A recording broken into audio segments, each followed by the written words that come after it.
So, so to quickly respond to your question, we have two sets of tariffs, really, right? We have this so-called Section 232, which apply across the board to all countries, and the reciprocal tariffs. Right? So, a lot of the stuff that Express carries, right? A lot of the stuff, the electronic components, pharma, etc., they fall under the 232 category. So they have not yet been fully exposed to the kind of steep differential tariffs across countries that you see, or what you call the reciprocal tariffs, which are part of these different deals the countries are making. But having said that, there are many other areas, fashion items, textiles, chemicals, etc., which obviously are also important part of the total goods of the express industry. But where are we going to go from here? I think three things, unfortunately, are going to be with us in the short to medium term. One is the uncertainty in supply chains because businesses are still figuring out, based on the tariff differentials, where they're going to locate and kind of expand manufacturing, where they're going to source from, etc. So that's going to be with us for a while. Second, I think the certainty of the old regime where you had this principle of MFN, which was a WTO, under the global rules of trade, that has been very badly undermined, and the trust in the system has been undermined. So there's a possibility that that stays with us for a longer term as countries seek to protect their markets and grow their own industries, violating these global rules. And I think third and most important from an Indian point of view, it's very important that we start diversifying our exports, especially we have about 18 to 20% of our merchandise exports going to the US. But the good news is that we have got a trade deal with the UK. We are hoping for a deal with the EU, which is also a very big market. So that can help us cushion some of this hit. Of course, the US will remain an important market for us, but I think we are in for turbulent times in the few months and years to come.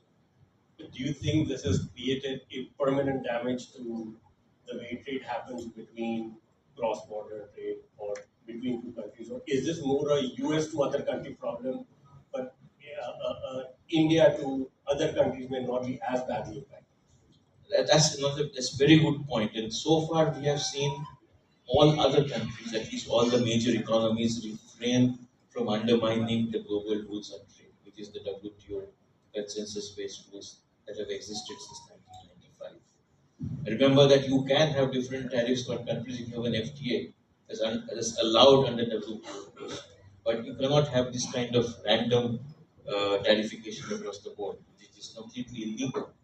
Uh, in fact, it's illegal under US law. So yes, I think so far we have not seen the other major economies undermine the WTO system. I hope it stays that way. If it does, then we have a smaller problem. But my intuition says that we have creeping protectionism. Post-COVID pandemic, several things happened. One of the most important things that happened was, of course, the supply chain shock, but is also a growing, let's say, feeling amongst many large economies that one particular elephant in the room, which is, I hope this is Chatham House rules here, China, is being. You mean figuratively, not literally. The elephant in the Yeah, that's right. So that country has been kind of distorting global trade rules, etc. And so you have seen protectionism even come, for example, in the EU when it comes to EVs. So there is a growing tendency towards that. Whether or not that stays under check, within the ambit of global trade rules, or countries are now incentivized to break rules also. That remains what it is. I really don't have a specific answer. So, thank you very much. Moving to UK, then moving from the global side to the domestic side. As India moves from a consumption-driven economy to more manufacturing, do you see express logistics and the role that express logistics has to play evolving? Do you see it significantly changing, or do you see just needs marginal changes in your mind as we stand? Thank you for the question and thank you for having me on the panel. I thought with the wide-ranging answer that Preetham gave, we will move to international logistics, but I'll stay with domestic. So, yeah, I think the point that Preetham made, and I think I'll take the thread from there about increasing our exports. If we need to do that, the drive towards manufacturing led economy is very, very important. And I think the nation has lost some ground over the last decade in turning it into a manufacturing economy. And we've kind of now realizing it. And the government over the last few years have taken the measures to kind of strengthen that platform. The playbook has been set with various reforms that have come in, which will kind of enable manufacturing, the PLI scheme, Make in India, and the various incentives that keep coming industry specific. So that drive will happen. And Express is a very important component. It's a time definite component, very important for exporters cross border and even domestic manufacturing. As India and Bharat kind of merge together, and we see that happening every day, the consumption and demand patterns and the production patterns are shifting. Consumption is happening where we thought would be production centers and vice versa. So I think express logistics will play a very vital role within that air and ground and rail now, which was again a lot of choice for express service providers a few years ago. It's coming up on the horizon, so express service providers are looking at rail as an option. We've always been a road-driven economy. Air is a very small component in domestic logistics, about just 10% of ground express, and much, much less if you add the full truckload and the less than truckload, etc. So I think the role of express will only kind of grow, and that's what we have seen in the advanced economies. If you look at the US or Europe or China, express really plays a very, very important role as economies mature. And that's what we expect to happen here also in the country. Thanks, Ketan. Sanjeev, one of the points that Ketan talked about is the importance of air cargo. Right? I think one of the concerns that people have generally raised is the clearance for express cargo at airports, right, compared to what happens globally. So in India, I think some of the statistics say it takes 12 to 14 hours for express cargo clearance. Globally, that's in that 4 hour range, right? So, any thoughts on how India can get better to it? Does it need a regulatory change? Is it the way kind of some of the airlines need to kind of change, or what do you think needs to change in this? Thank you for that question. I think when we look at aviation per se and airports, airlines, we are going through very exciting times in the Indian context, and I feel very privileged, as the GMR group, we can be part of the journey, contribute to it. In fact, GMR as a group, we are the second largest private airport developer in the world, the biggest in this region. Um, Delhi airport alone, does about 30% of the country's cargo, and as GMR we do about 34%. Uh, what role, can airports play in contribute? Firstly, I would say that to be fair, I think the general cargo is in that range, but express is already, I think, export will be about 4 to 5, import 6 to 7. So that's we're already there. But what really needs to be done? I think I was kind of thinking about it. I'll call it the 4I mantra, right? For bring the transformation in the express industry from an airport perspective. The first I is your infrastructure. I think what is very very important is that the right infrastructure. So as GMR Group, we have heavily invested. We had a very clear vision that we want to develop these into hubs. And when you talk of hubs, you talk of tier one. We went from tier 1.3 to about 1.8 million handling capacity today. We went from tier 2 from 0 to zero point 0.5. We're talking another adding another 1.5 million now, and the tier 3 SEZ zone airport and all that. So that piece was one part of it. There's a SEZ planning which is at a very advanced stage. The second I call it, the basically the installations, the equipment and stuff like that. I think that's a very important area as well, because especially for express, you need the automated sorting, you need the best of technology to be utilized. So to give an example, for instance, in India, we use these X-ray machines which do about 200 pieces an hour. But globally, what is allowed is machines which can do about 2,000 pieces an hour. So you can have a great infrastructure, but if you don't have the right installation, that becomes a bottleneck. So Dubai, facility. I think FedEx has the Dubai facility, for instance, they could do about 300, 3,000 pieces an hour with multiple machines. But here we would be limited to about 2 to 300 per hour. So that's the second part of the third part is very important is also the information flow, the IT technology. There, I would compliment EICI, which have done a great job in terms of the ECCS that you've done. I think that has really contributed to the efficiency which has come in terms of the faster processing and things like that. And in fact, we as an airport have been also very at the forefront of it. Bringing technologies for truck slot management, ECSDs, e-gate passes, and all of that. So these three elements, if you really put together, and I think the fourth element is if you've got the infrastructure right, you've got the installation right, you've got the information flow right, that's where the incremental growth comes. And I think that's where we need a lot of collaboration happening between the government, the private players and the stakeholders. And as an airport, as a business, we see ourselves as a business facilitator.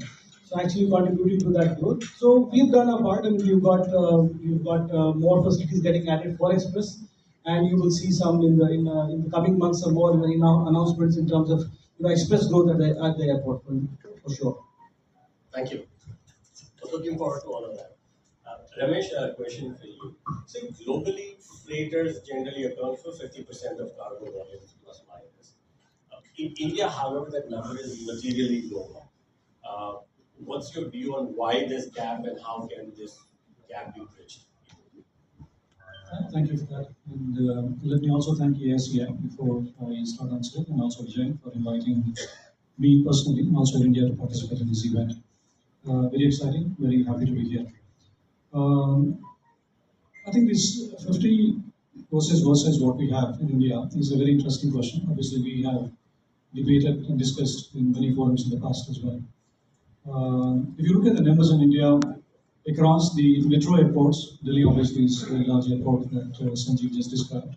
These airports have about 30% of the volumes coming from freight. So for us, it is about 30-70 compared to 50-50 that we have discussed, which is a global number. The number is much smaller if you look at the tier 2 airports. Tier 3, obviously nothing at all. And on a pan-India basis, the numbers will be something like 15, 85. So the contribution from the freighter is very less. But to me, when I look at it, is even for us internally, as Air India, when we look at as to when and how we should bring the freighters into operation, this is one question that we ask. To me, it is demand and supply, right?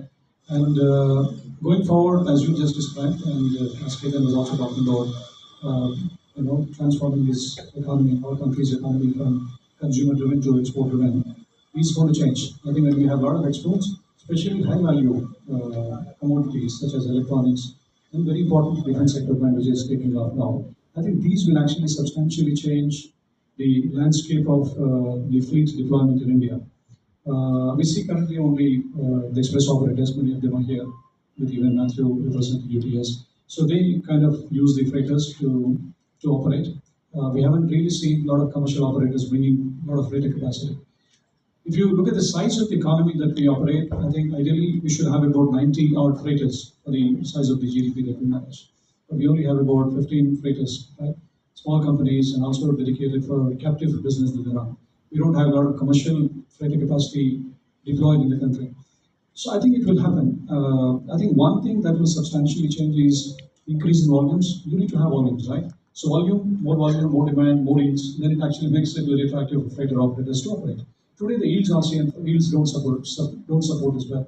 We have done some business case internally. If I need to operate a freighter out of, let's say, South India, which is where there is a lot of demand, into east coast of US, assuming very less load factors on the return turnaround, I need to get a yield of almost $7-8 a kg. And the yield that I get is only $3.5, right? So it doesn't support at all. So economics actually don't support operations of freighters, but that will change when the demand goes up, when the yields go up. And then you have the return loads as well. Suddenly the visibility looks very, very attractive. To me, I think it will possibly gradually start happening maybe from next year or the following year onwards. Because if you look at the forecast for the country's volume, air freight volume, domestic as well as international, we're looking at about 10 million tons as India as a country doing by 2030, maybe by 2032. Almost 6 to 7 million tons of that will come from international alone. That doesn't include transshipment. So I'll come to transshipment in a bit of a time. So when that happens, and if you look at the entire belly capacity that will be available in the market is not expected to be more than 4.5 million tons. And the rest of that has to be met with the supply of freighters in India, right? And that possibly should start happening from 47 onwards. When that happens, demand increasing the yields will actually make the freighter operations very, very attractive. So eventually it will happen. 30 will possibly go up to 15 metros. The 30 will be across the country by 27, 28 onwards. And I think this will also make many companies start looking at India for investment in freighters. Right? So I have heard some proposals from very large companies, some US investors looking at India to bring in freighters, to bring the capacity, because we have a lot of demand from electronics, especially South India, defense also from North India, where people want to fly directly. Right? That obviously cannot be done with the help of the very capacity that we currently have, but we can expect to have in the next 2 or 3 years' time. So to me, it is very positive and quite upbeat, very positive again that this is where it will move in the coming years. Thank you. Appreciate that, Ramesh.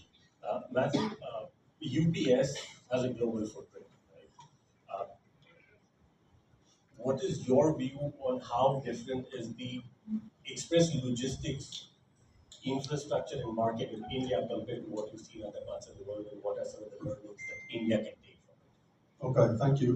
First of all, thank you for inviting me here tonight. So, for me, I've been with UPS for 26 years. The first 24 were in the European market, right? So I've been in Brussels, I've been in the Netherlands, I've worked in Luxembourg, UK, so all of those markets. For the last 2 years, I've been based here in Delhi. And I think there's a few areas really to cover on that topic. I think one is the infrastructure. I think as we've kind of talked here, I think the airport infrastructure across Europe is very well established. The road networks are very well established. And when it comes to moving in between countries, it's very, very simple. You can jump in a truck and you can drive from Poland to Portugal and you don't need to get stopped. I think here you've seen, and I first came to India in 2009 on vacation.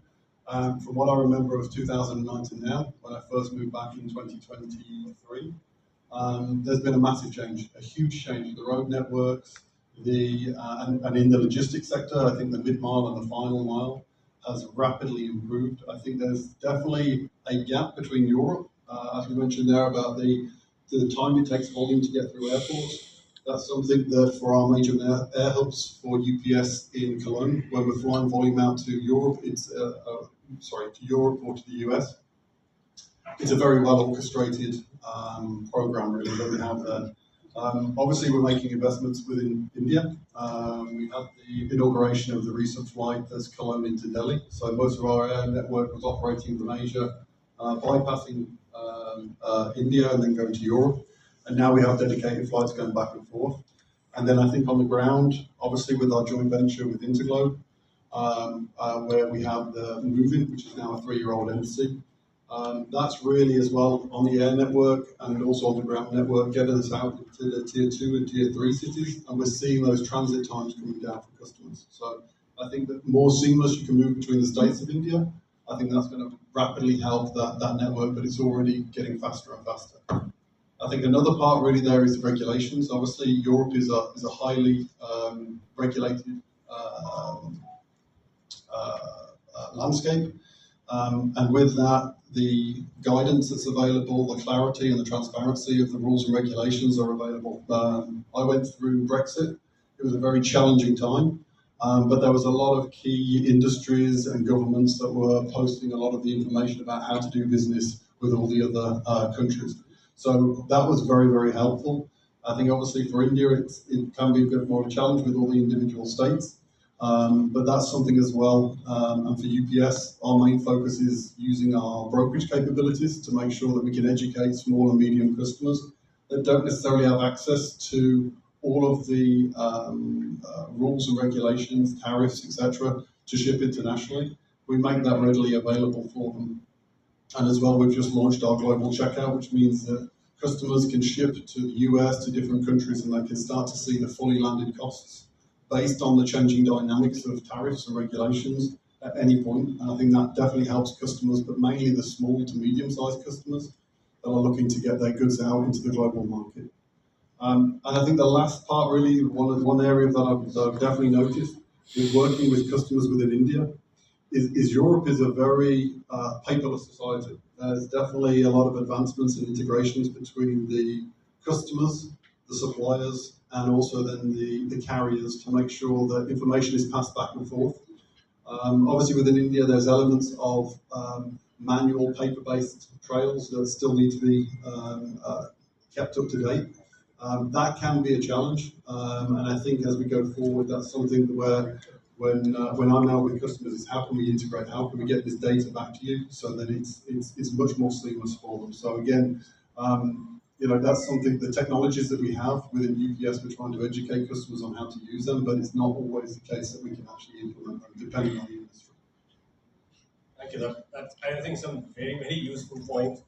I hope at some point, all of these do go to the minister and he has some changes over here. Back to you, Dr. Banerjee. In the post-COVID world, a lot of dynamics are changing in terms of global trade. Supply chains are getting diversified. A lot of insourcing is happening.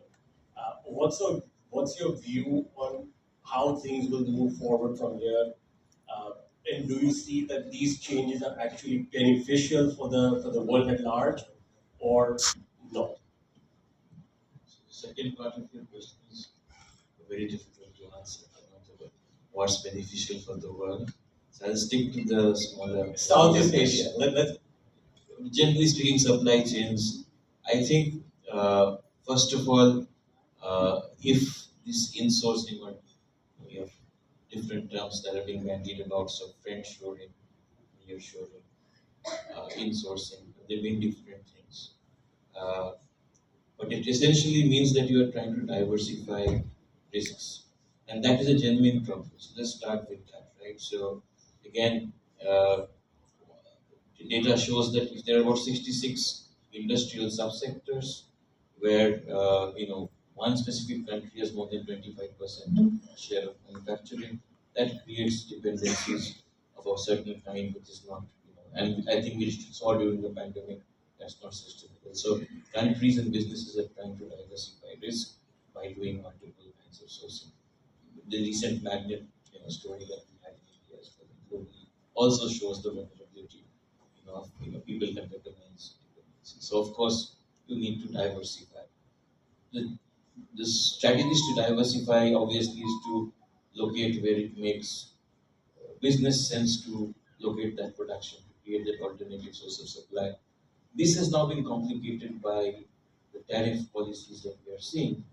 And I'll just use one illustrative example. In fact, I was discussing with an old friend from DHL about the Japan problem, right? So Japan, the autos are like their bread and butter, and they have a deal with the US, which is 50%.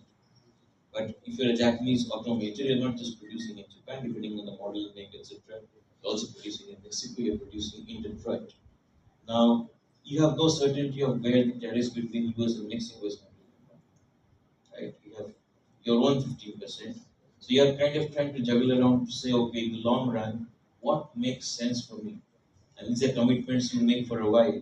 So that uncertainty, I think, is going to make life very difficult. But having said that, there are two things that will over the long term drive decisions. One is where the markets are, right? So where you have rising middle class, rising consumption power, obviously there's going to be a move towards locating production close towards serving that market. Second is the demographic shift that you are seeing, and that obviously raises questions about cost of manufacturing, access to skilled workers, etc.